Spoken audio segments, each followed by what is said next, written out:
non esiste il fai da te, non esistono battitori liberi. Quante volte Papa Benedetto ha descritto la Chiesa come un noi ecclesiale. Talvolta capita di sentire qualcuno dire io credo in Dio, credo in Gesù, ma la Chiesa non mi interessa.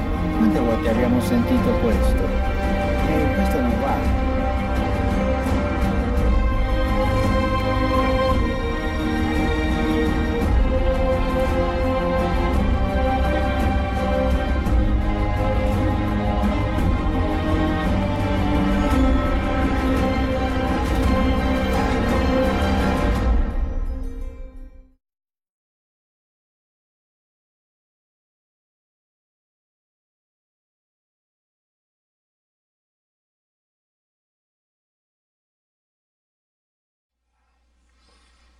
Alors, on reprend la série vidéo Alerte Rouge 2. Nous sommes le 17 septembre et j'espère aller assez rapidement pour pouvoir vous donner la balance parce que c'est le plus extraordinaire.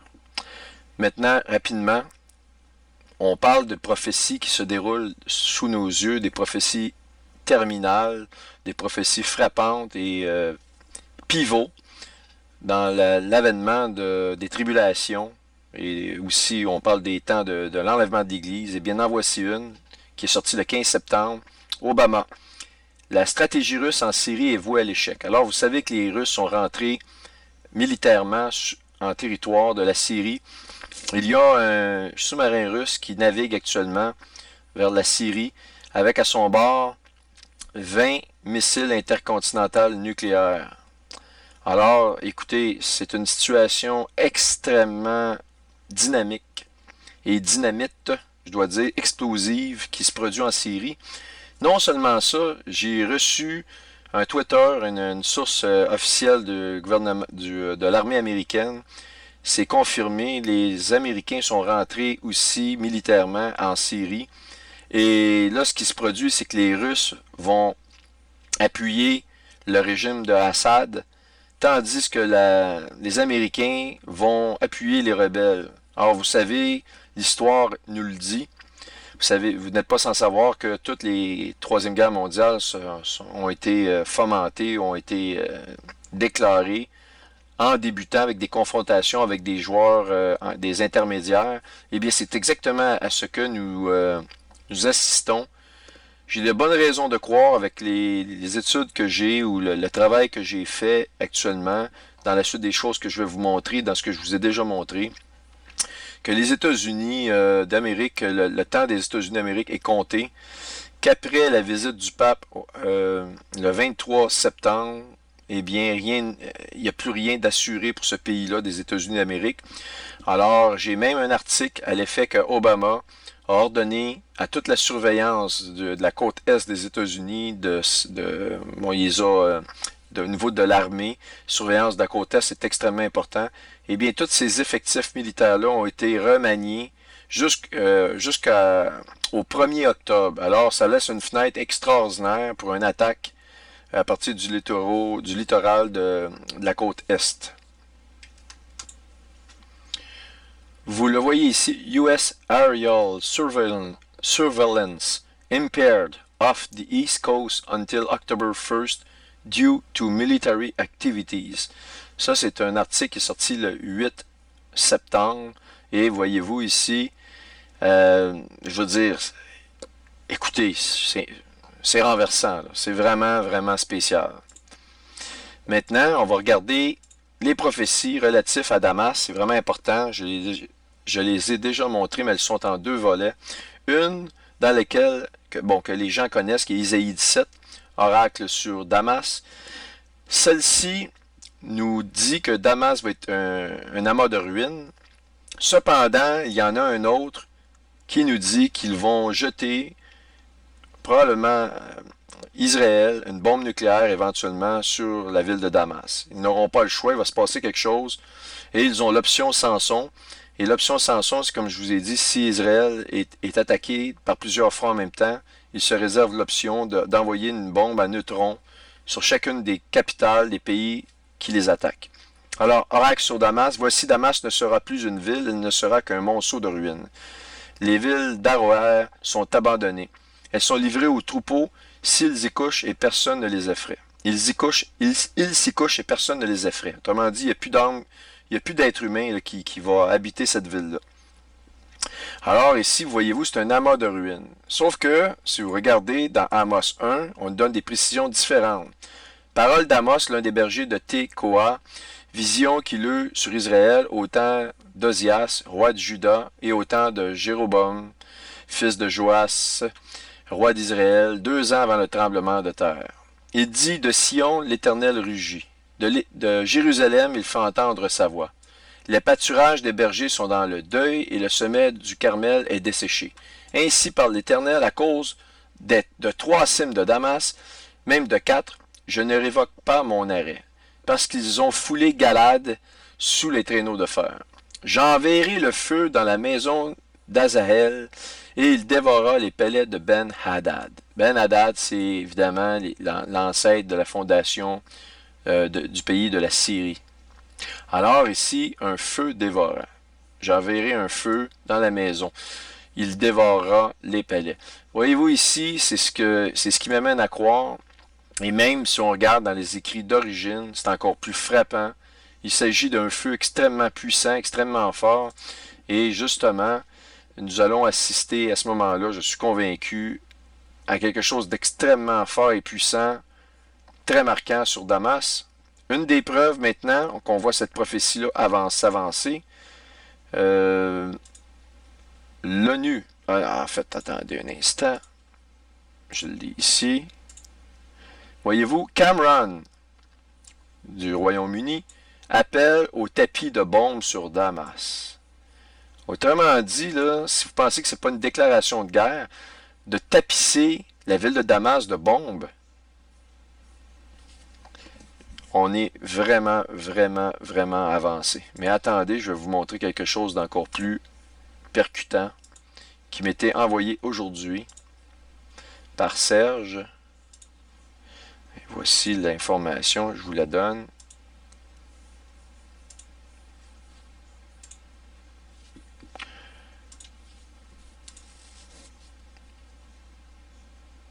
Bon, c'est ici, c'est ça.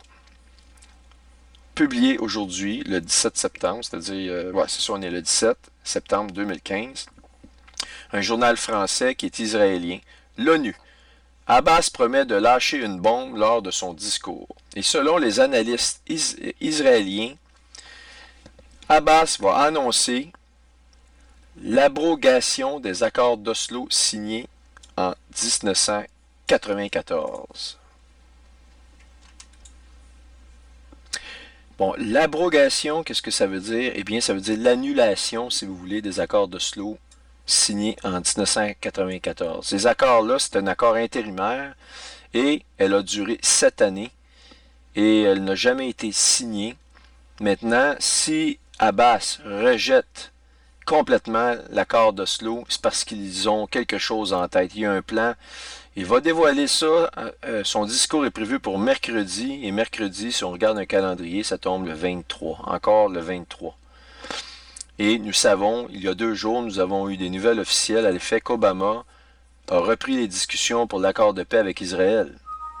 Il y a quelque chose dans les coulisses qui se prépare. Dernier point, pour ceux qui suivent un peu la bourse, une des plus importantes à regarder ici, c'est la bourse de Chine. Et voyez-vous, le 11 septembre, elle a fait un gain de 7%. Par contre, le 14, 2,67 dans le trou, c'est quand même beaucoup. 3,52 le 15. Hier, elle a fait un gain assez intéressant. Mais regardez aujourd'hui, actuellement, au moment où je vous parle, elle est encore 2 points dans le trou, 2%. Si on additionne, et depuis quelques semaines, elle a vraiment chuté au-delà de 20% au total.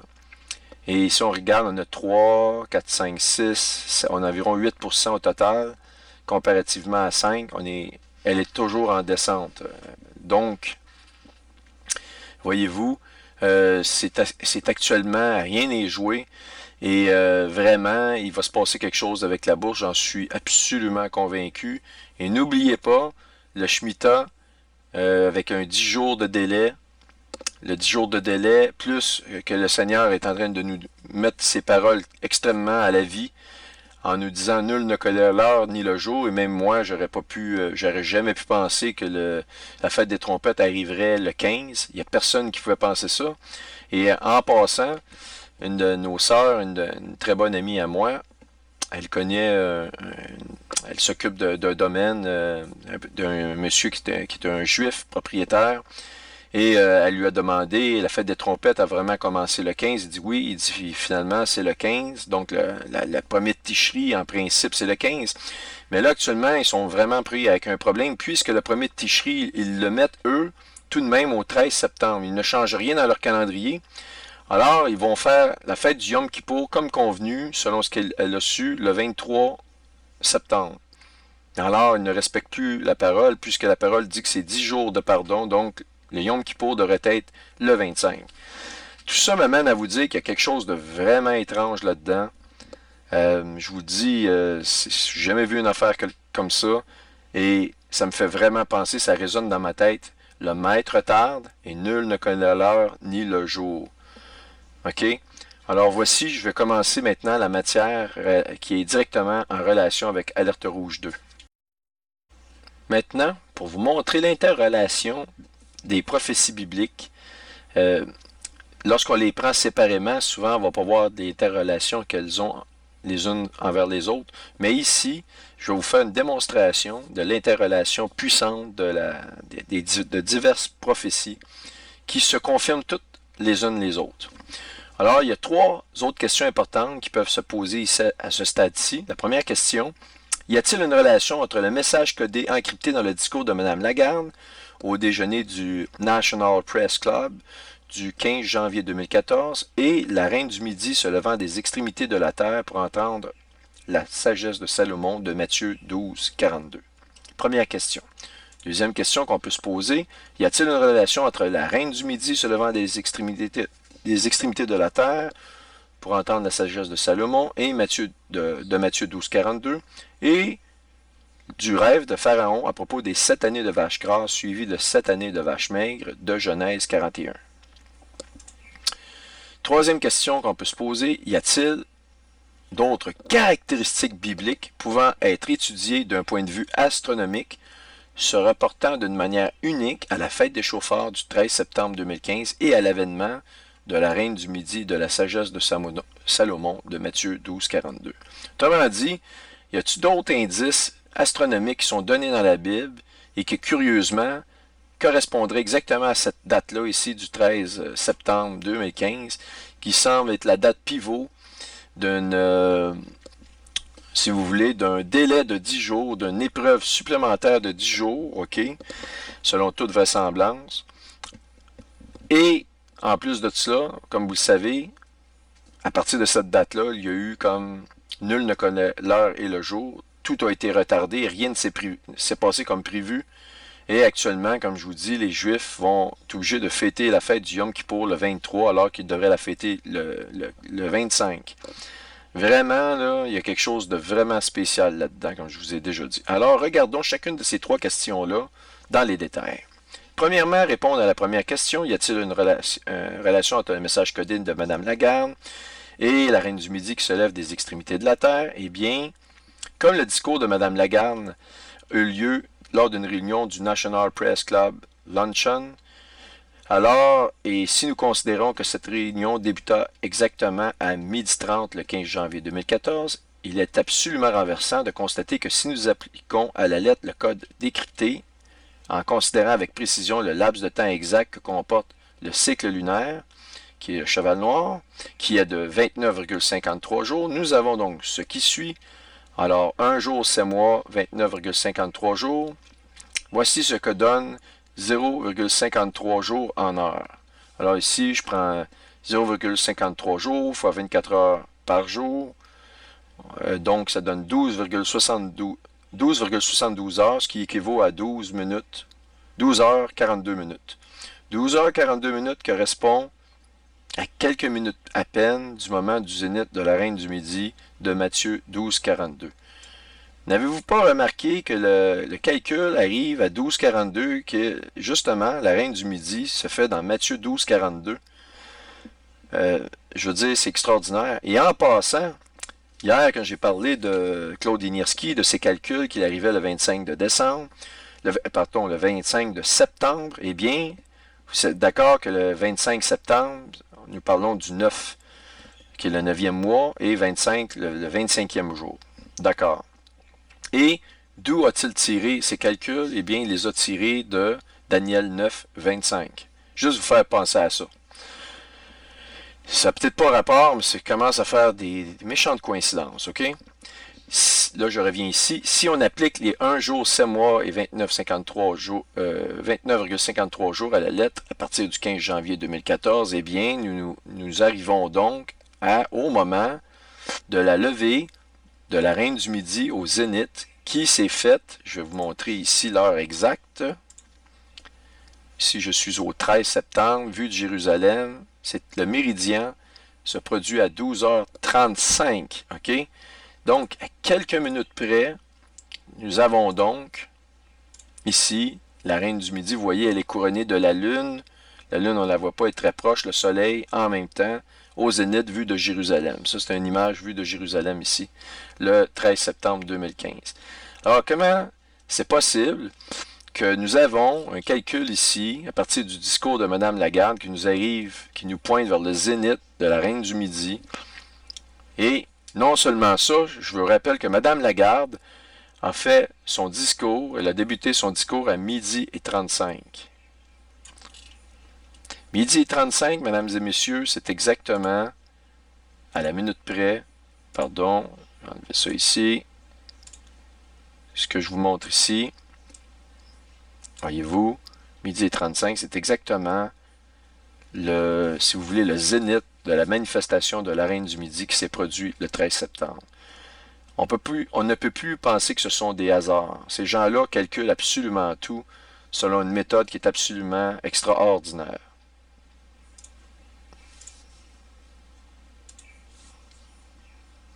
Bon, maintenant, la réponse à la question numéro 2, qui est: y a-t-il une relation entre la reine du midi se levant des extrémités de la terre, pour entendre la sagesse de Salomon de Matthieu 12, 42, et le rêve de Pharaon des 7 vaches grasses suivies de 7 vaches maigres de Genèse 41? Eh bien, la réponse va non seulement vous surprendre, mais elle tend à confirmer qu'il va y avoir un 10 jours de grande épreuve à partir de la fête des trompettes. Regardez ce qui suit. C'est dans le livre des psaumes qu'on voit clairement que le jugement qui arrive dans les derniers jours se manifeste lors d'un double cycle de Shemitah, comme pour le rêve de Pharaon, ainsi que par l'avènement du cavalier noir de l'Apocalypse, qui correspond à Saturne et la Lune, la crise économique dans la balance. Voici les textes des psaumes 62, versets 9 à 13. En tout temps, peuple, confiez-vous en lui. Répandez vos cœurs en sa présence. Dieu est notre refuge, oui, vanité les fils de l'homme, mensonge les fils de l'homme. Dans une balance, ils montraient tous ensemble, plus léger qu'un souffle. Ne vous confiez pas dans la violence, ne mettez pas en vain espoir, et ne mettez pas en vain espoir dans la rapine.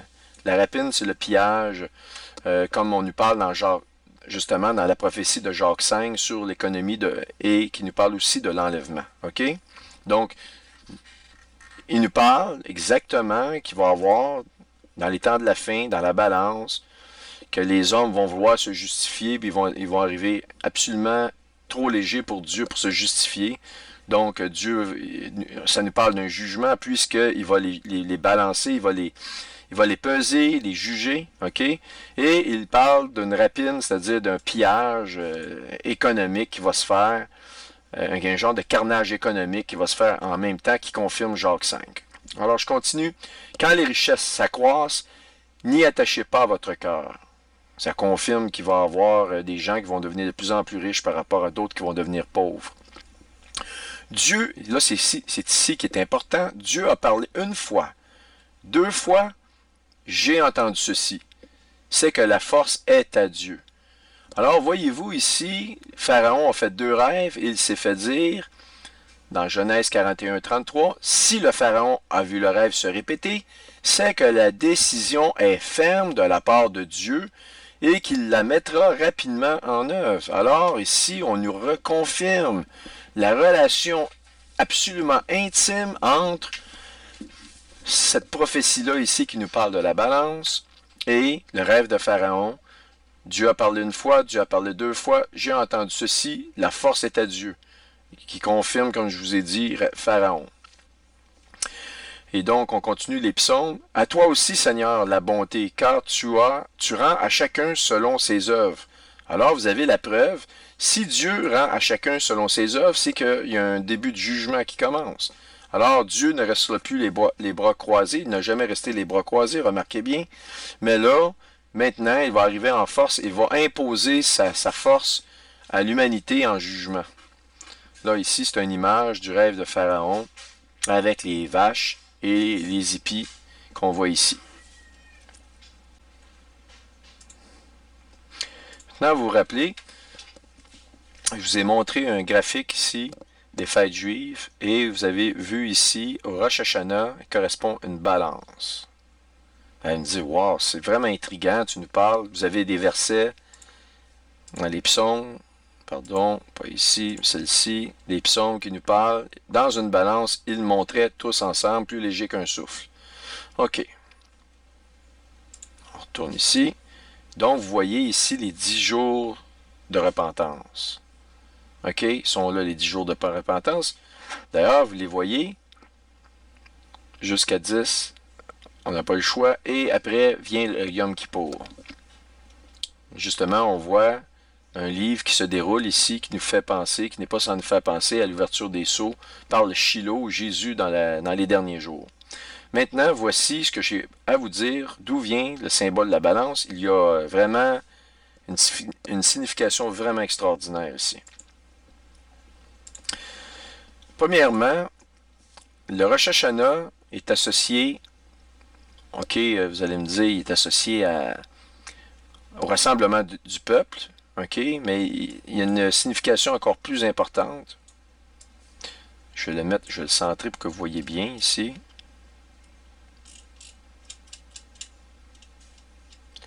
Jour de jugement. Bon, ok.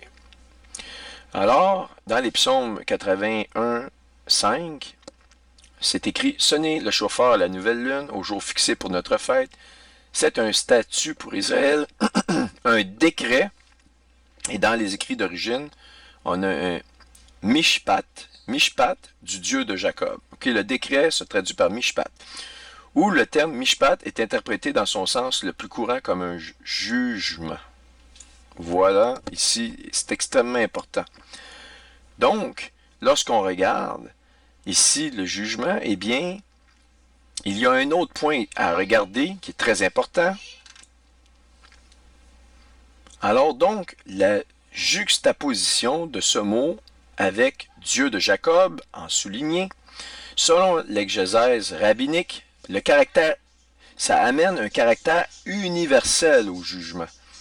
Et alors que la prescription de la sonnerie n'incombe qu'à Israël, le jugement concerne l'humanité dans son ensemble. Wow! Le monde rentre en jugement ici. Écoutez bien, ça c'est vraiment important, vous allez voir, la balance a une double signification, tout est expliqué, il n'y a plus rien à ajouter là. Parmi le Midrashim élaborant sur cette tradition, certains visent à en souligner le bien fondé, en notant que le mois de Tishri se trouve sous le signe zodiacal de la balance, elle aussi associée au jugement. Donc, pour les Juifs, la balance est associée au jugement et le nom ou le mot mishpat signifie jugement dans les psaumes 81, 5 qui nous parle de la fête des chauffards. Alors maintenant, certains d'entre vous vont vous dire, il a absolument tout expliqué, il a réussi à mettre toutes les pièces du casse-tête à leur place, tout est consistant, même dans la tradition juive, tout est là. Tout est là. Eh bien, pas tout à fait. Vous allez voir à quel point Dieu a tout prévu et Dieu utilise absolument tout. Que vous ne croyez pas en lui ou que vous croyez en lui, il utilise chaque opportunité et que sa parole est vivante et sa parole se retrouve absolument dans chaque chose que l'être humain fait depuis que l'être humain existe. Alors, chaque décision qui ont été prises, si on regarde la NASA, quand ils ont envoyé la sonde SDO, eh bien, il était loin de se douter qu'il y aurait une double éclipse parfaite.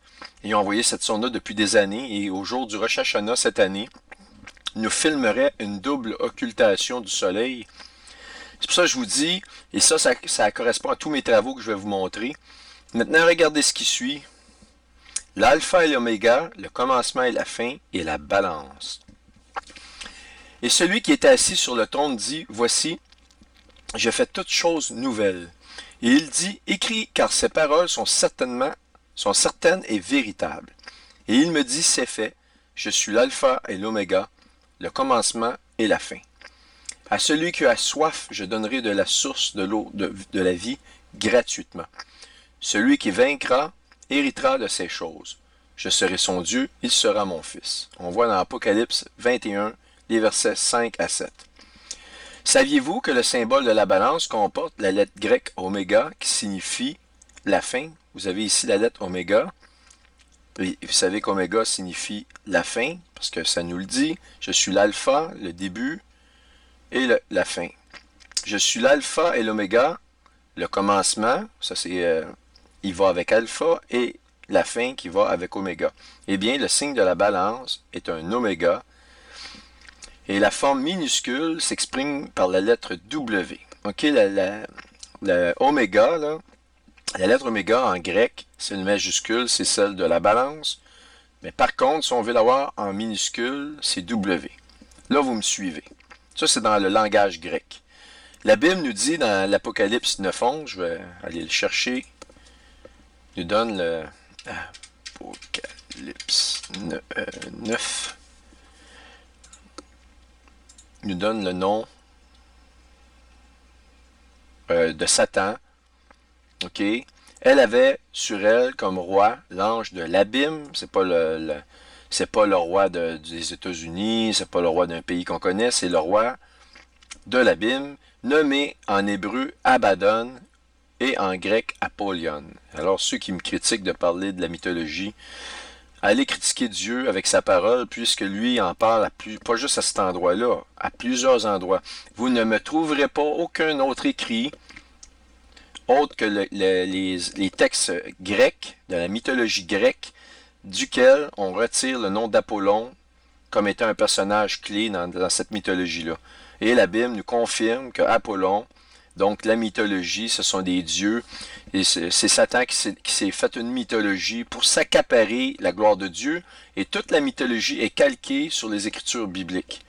Alors, essayez de deviner, voir qui a raison et qui est la source de toute chose, eh bien, vous avez un petit peu de jugement, vous allez immédiatement dire que c'est la Bible qui est l'origine de toute chose. OK? Alors, je reviens ici à mon texte, donc le W, et cela vous rappelle-tu quelque chose d'important qui se rapporte au minaret installé au sommet de la nouvelle One World Trade Center, symbole de retour en force de la tour de Babel et signé par Barack Hussein Obama. Eh bien, je vous le redonne, we remember, we rebuild, we came back stronger. We, ya.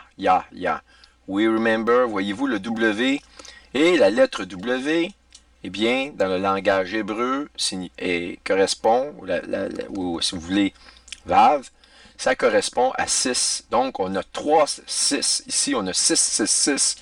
Et vous les voyez ici, qui correspond justement au fameux W qu'on voyait ici. Alors, écoutez, est-ce qu'on peut avoir plus, est-ce que je peux vous donner plus d'informations précises dans les moindres détails, faits, établis, je vous donne toutes les preuves à la fois, du temps dans lequel on est? Moi, je pense que ça, mon ministère doit s'achever puisque je ne pourrais pas aller plus haut que ça, je ne pourrais pas vous montrer des choses plus surnaturelles que ça, que nous sommes en train de vivre actuellement au moment où je produis ces vidéos. Alors donc, on peut assumer que comme la lettre W revient à 3 reprises et au début de chaque phrase, que c'est comme si Obama signait la fin à 3 reprises, ce qui est extrêmement intriguant car le chiffre 3 est mentionné par Jésus dans Matthieu 12, les versets 40, 42, etc. et plus, en rapport à Jonas et au temps qu'il aurait passé dans le séjour des morts avant de ressusciter. Tout cela semble consistant avec le fait que c'est dans les derniers jours que le processus de rachat, qui est le fruit de la rédemption, s'enclenchera et qu'il soit en relation directe avec la balance, dont vous avez le symbole ici. C'est là que prend toute la signification du verset suivant, que vous ne verrez plus jamais de la même manière. Et celui qui est assis sur le trône dit, voici, je fais toutes choses nouvelles. Apocalypse 21:5. Lorsque Jésus vint parmi nous, dans la chair, il donna l'opportunité à quiconque qui croit en lui d'être sauvé et d'hériter de la vie éternelle. Car Dieu a tant aimé le monde qu'il a donné son Fils unique, afin que quiconque croit en lui ne périsse point, mais qu'il ait la vie éternelle. Jean 3, verset 16. Et il dit, écrit, car ces paroles sont certaines et véritables, et il me dit, c'est fait, je suis l'alpha et l'oméga, le commencement et la fin. Apocalypse 21:6. C'est au jour de la Pentecôte que Jésus fonda son Église, édifiée en son corps par le sacrifice de sa vie et de son sang, qu'il a fait couler à la croix du Calvaire pour nous. Voici ici dans Actes, le chapitre 2, les versets 1 à 4. Le jour de la Pentecôte, ils étaient tous ensemble dans un même lieu.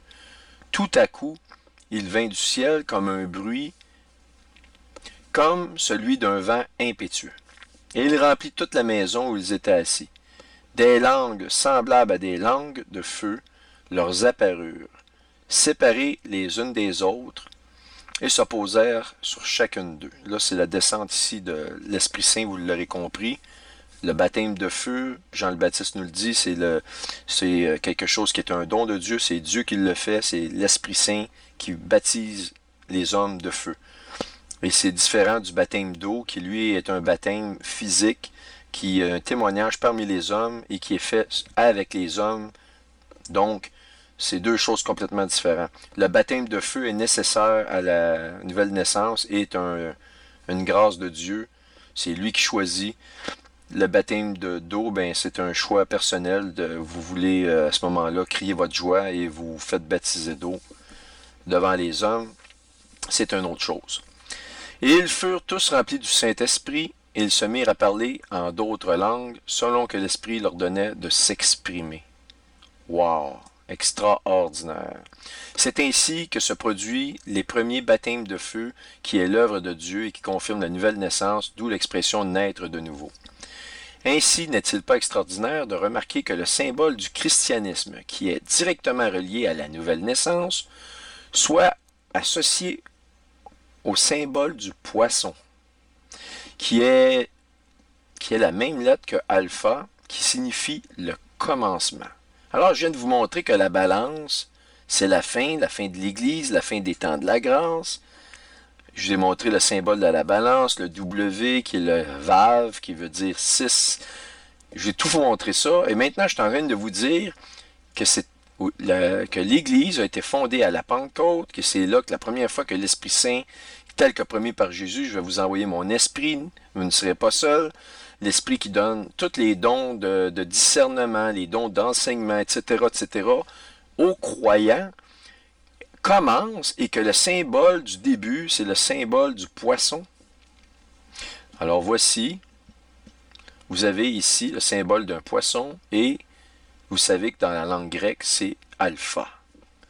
Alors, le Seigneur nous l'a dit, je suis l'alpha, l'oméga, le commencement et la fin. La fin correspond à la balance et l'alpha, le début, correspond au début de l'Église. Je vous parle de ça, j'en ai des frissons sur les bras. Et je commence à comprendre pourquoi lorsqu'il y a 4 mois, j'ai voulu commencer à produire cette série-là. Eh bien, j'ai été grandement attaqué et je peux vous dire que ça continue et je vais vous dire, j'ai décidé de tout donner ce que j'avais pour que vous puissiez avoir ces informations-là, pour qu'elles puissent vous encourager. Donc, le symbole du poisson est consistant de ce qui a débuté en ce jour de la Pentecôte qui marqua le début de l'Église de Christ. Jésus dira lui-même que ceux qui donneront leur vie à lui seront semblables à différentes sortes de poissons. En plus, même le Seigneur, dans son ministère, chaque parole qu'il a prononcée est consistant. Ça ne peut qu'être le Dieu de la vie, le Dieu de l'Écriture. Cette Écriture-là qui est dans la Bible est la vie est l'Écriture. Vous lirez Jean, le chapitre 1er. C'est un chapitre que j'ai lu à mon bébé lorsqu'elle elle ne respirait pas encore. J'ai sorti ma Bible, j'ai lu tout ce chapitre-là. OK? Et vous avez le pouvoir, si vous acceptez Christ, de devenir fils de Dieu avec tous les avantages que ça comporte. Si vous refusez le Seigneur, vous ne pouvez pas être fils de Dieu. Puis c'est vous qui choisissez. Si vous dites, Père Céleste, je veux que tu sois mon Père, j'accepte ton Fils dans ma vie, Seigneur Jésus, je t'accepte. Si tu guides ma vie, Seigneur. Maintenant, je sais que je continue à être pécheur, Seigneur, mais améliore-moi. Améliore-moi par ta parole, Seigneur. Donne-moi des paroles de justice en fonction de ta parole et non pas de ce que je pense moi-même, Seigneur Jésus. Si vous faites ça de façon très, très sincère, je vous jure, vous demandez à l'Esprit Saint de descendre sur vous. Écoutez, je vous garantis une chose. La sincérité, vous êtes absolument certain que votre vie va être transformée d'une façon absolument surnaturelle. Et les gens autour de vous vont tous dire que vous êtes fou, vous êtes bizarre. C'est là que vous allez voir que vous ne faites plus partie de ce monde. Vous vivez dans le monde, mais vous n'êtes pas de ce monde. C'est ce que la Bible dit des nés de nouveau. Ils seront dans le monde, mais ils ne seront pas de ce monde. Votre maison est en haut. Vous avez une maison et plusieurs maisons, une grande maison préparée pour vous dans les lieux célestes. Et croyez-moi, l'avantage, c'est d'avoir à ses pieds tout l'univers, de pouvoir se promener partout. Et aucune journée va se ressembler. On va être dans un constant émerveillement. C'est ça que le Seigneur nous promet. Et puis, votre corps ne vieillira pas. Oubliez ça, les petites crèmes là, à 50$ le pot, là. Vous êtes obligé de vous mettre le matin, le soir, vous regardez dans un miroir, j'ai un petit ride, je vieillis. Voyez-vous, les gens sont prêts à faire toutes ces choses-là et on leur promet la vie éternelle. On leur dit, avant d'accepter, regardez les prophéties, comment elles se réalisent. Ils ne sont même pas intéressés. Alors, voyez-vous, les anges regardent en bas, c'est dans le livre d'Enoch, et les anges se moquent rient de la race humaine. Mais ils sont fous, ils se pognent la tête à deux mains. Hey, ils sont fous! Alors, là, on a dans Matthieu 13, 47, 49, ce que je vous dis à propos des poissons, parole de Christ. Le royaume des cieux est encore semblable à un filet jeté dans la mer et ramassant des poissons de toute espèce. Quand il est rempli, les pêcheurs le tirent et, après s'être assis sur le rivage, ils mettent dans les vases ce qui est bon et ils jettent ce qui est mauvais. Il en sera de même à la fin du monde. Ben, c'est clair, hein? C'est ce qu'on vit actuellement. Division dans l'Église, en guillemets. Le bon grain et l'ivraie est séparé actuellement d'une façon surnaturelle. L'épreuve est là pour vraiment faire en sorte qu'on voit les vrais des faux. Et je peux vous dire une chose, regardez ceux qui accusent, et ils font partie des faux, puisque le vrai n'accuse pas. Le vrai peut reprendre avec douceur, le vrai peut... il peut parler de certaines choses, mais ne va pas accuser, ne va pas attaquer, surtout son frère qui travaille très très fort, avec tout son cœur. Et lorsqu'on regarde l'ouvrage de Claude Inierski, on ne peut que l'applaudir, de dire, mais il a travaillé extrêmement fort. J'espère qu'il va trouver beaucoup de paix dans son cœur. Et il n'a absolument aucun repentir à faire. Il a fait ce qu'il avait à faire et c'est très très bien fait. Et moi, c'est mon frère, puis je ne peux qu'endosser, de l'appuyer, comme à tous mes frères et mes sœurs, je vous dis que je vous appuie dans les épreuves que vous vivez. Il y a des gens, il y a Claude qui m'a envoyé une demande de prière pour sa famille. Claude, j'ai reçu ton courriel avec tous les prénoms des membres de ta famille. Sois assuré ce soir, je vais prier avec probablement avec une sœur. Je vais prier pour ta famille, pour qu'ils soient touchés, pour qu'ils soient préservés de ce qui vient et à la limite qu'ils soient sauvés dans les tribulations. Ah donc, les anges viendront séparer les méchants d'avec les justes. Il dit bien les méchants d'avec les justes. Hein? Il ne dit pas les vrais des faux. Il va ajouter plus que ça. Il va dire qu'ils sont méchants. Ceux qui ne sont pas avec lui sont méchants. Alors, c'est ce que je viens de vous dire. Vous attaquez, vous critiquez. C'est de la méchanceté.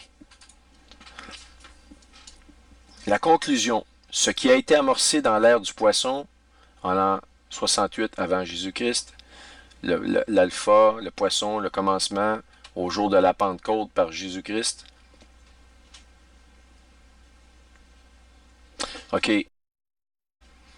Alors, la conclusion ici, comme je vous dis, pour ce qui est de l'an 68 avant Jésus-Christ, je ne fais pas référence à ce qui s'est passé à la Pentecôte. La Pentecôte s'est faite après la résurrection de Christ, lorsqu'il est revenu et il nous a envoyé l'Esprit Saint.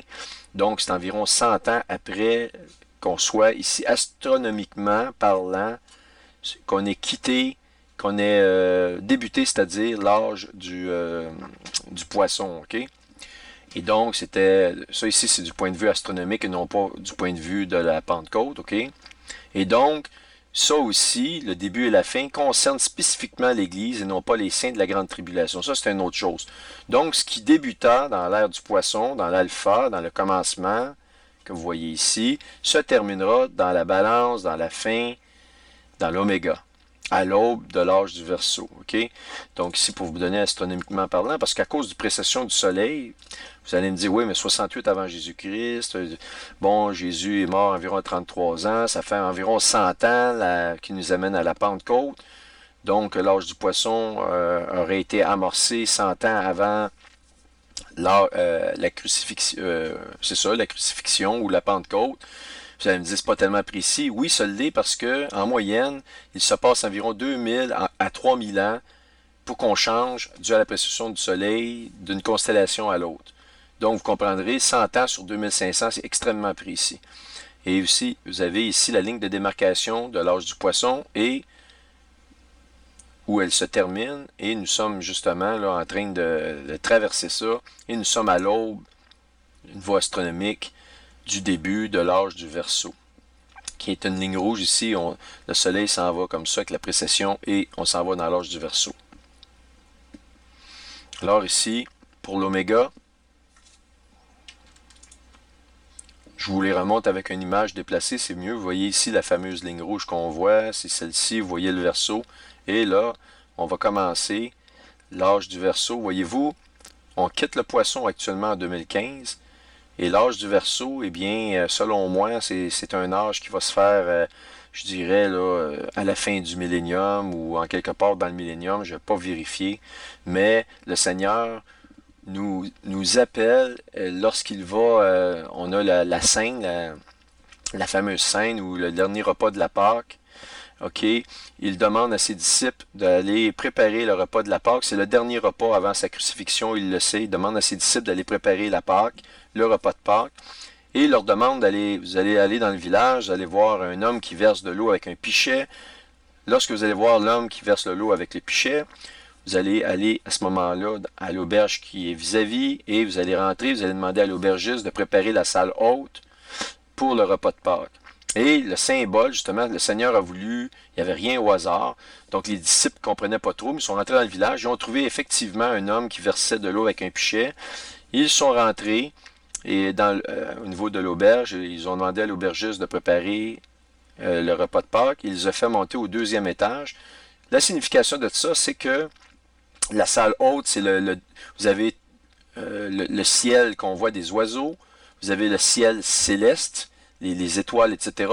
Et vous avez le 3e ciel qui est le royaume des cieux. Eh bien, ce que le Seigneur a voulu signifier par aller dans une salle haute, il a dit à son Église, toi tu vas venir, je vais t'enlever et tu vas venir au royaume des cieux avec moi. Et c'est vraiment la signification. Et il a annoncé son retour à l'aube de l'âge du Verseau. C'est pour ça que le Seigneur a signifié à ses disciples qu'il verrait un homme avec un pichet qui verse de l'eau. Alors ici, on est dans Marc au chapitre 14. Voyez-vous ici. Et où voulez-vous que nous allions faire les préparatifs pour que vous mangiez la Pâque? Ça, c'est les disciples qui demandent à Jésus. Et ils envoya 2 de ses disciples et leur dit, allez à la ville, vous rencontrerez un homme portant une cruche d'eau. C'est assez clair, ça, le verseau. Suivez-le, et quelque part qu'il entre, dites au maître de la maison, le maître te fait dire, où est ma salle? Où pourrais-je manger la Pâque avec mes disciples? Et il vous montrera la chambre du haut. Vous avez la preuve ici. Vaste, meublée et toute prête. Faites-nous là des préparatifs. Donc, la chambre haute signifie le ciel, le 3e ciel. Quand on dit Hosanna au plus haut des cieux, le plus haut des cieux, c'est le ciel le plus haut. La chambre haute, et il nous a annoncé l'ère du Verseau. Chaque parole prononcée par Christ, cet homme-là était le Fils de Dieu. Il n'y a aucun hasard. Donc, pour la preuve des temps dans lesquels on pénètre, où on a quitté, si vous voulez, chacune des ères, et voyez-vous, en l'an 1, on est en plein dans, si vous voulez, même un petit peu avant, là, je dirais l'an 68 ou 100, on rentrait dans l'ère du poisson, le soleil était probablement ici. Et donc, voyez-vous, on a un déplacement, nous sommes ici en 2015, voyez-vous, c'est la fin de l'ère du poisson, donc, c'est comme je vous dis, les chrétiens sont comme des poissons pris dans un filet de toute espèce, et c'est la fin de l'Église, dans les cieux. Et maintenant, nous allons naviguer jusqu'à, voyez-vous ici, la démarcation rouge, l'an 3022, mais selon un expert en astronomie, selon lui, nous, voyez-vous, là, péchés, on a commencé l'ère du poisson en 68 avant Christ, vous l'avez mentionné tout à l'heure, voyez-vous, donc il confirme ce que je dis. Et il dit qu'on va rentrer dans l'ère du Verseau en 2597. Donc, il est clair que c'est au moment du millénium qu'on rentre dans l'ère du Verseau. Et donc, ça va être l'accomplissement de la parole. À la fin, il va y avoir une autre révolte de Satan, à la fin qui va être très courte, mais très violente, à la fin du millénium. Et après, tout va être fait.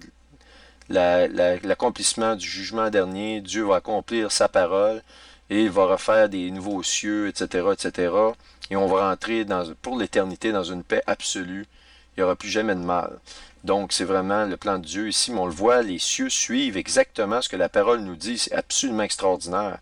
Que ce soit en macro, ou sur des milliers d'années, ou que ce soit dans le micro, dans des objets comme Ison qui est venu de nulle part, et qu'en 1 an et demi, il nous a balayé le ciel en nous montrant les Écritures, etc., etc., eh bien, peu importe de quelle façon qu'on le voit, et j'ai même d'autres façons que je vais vous montrer probablement plus tard dans les chapitres, ça correspond tout à la parole de Dieu.